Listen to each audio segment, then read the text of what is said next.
Stan Gibilisco here. I promised you that I would do an experiment. I promised myself, too, that I would do this experiment, and here it is.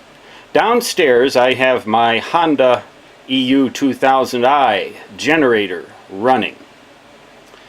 And as you can see in this video, I have two extension cord outlets. The one on the left comes from the generator. The one on the right comes from one of the outlets in my house.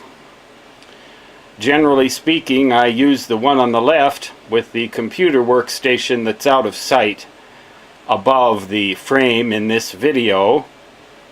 When there is a power failure, I simply unplug it from the extension cord on the right, which supplies the house, which comes from the house, and plug it into the generator, thereby obtaining complete isolation. Now you'll see the meter has its probes inserted into the outlets. The black probe is inserted into the hot slot of the generator outlet, and the red probe is inserted into the hot slot of the household utility outlet, and the meter is over there on the right. Now I'm going to try to zoom in on that meter, which is set to measure 250 volts AC full scale. Now if you can watch the needle, it's an analog meter, watch how it's oscillating.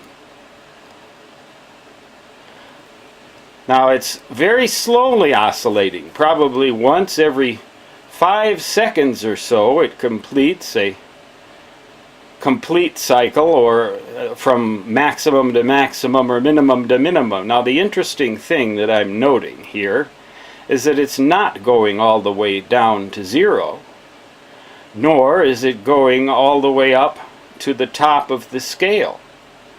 Interesting. That indicates to me that the voltage from the generator might be somewhat different from the voltage at the utility outlet, and it also could be an artifact of the quasi-sine wave generator circuitry in the electric generator. That, of course, isn't running directly from the generator shaft. It has a device which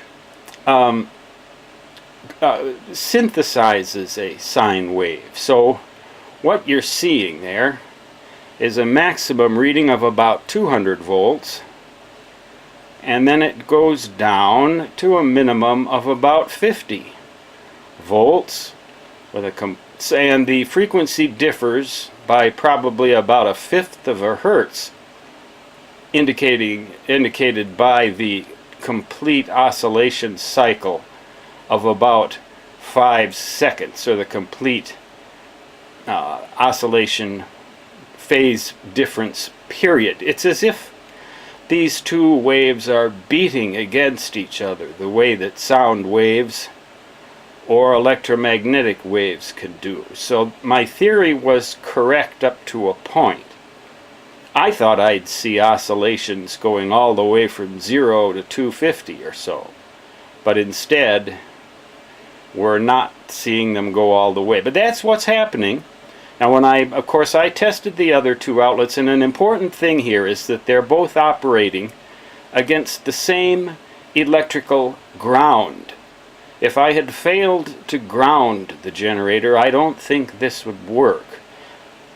But of course it's important always to ground your electrical equipment and electronic equipment. That's it. Stan Gibilisco signing off from the wilds of South Dakota, where my biggest thrill on a weekend is something like this.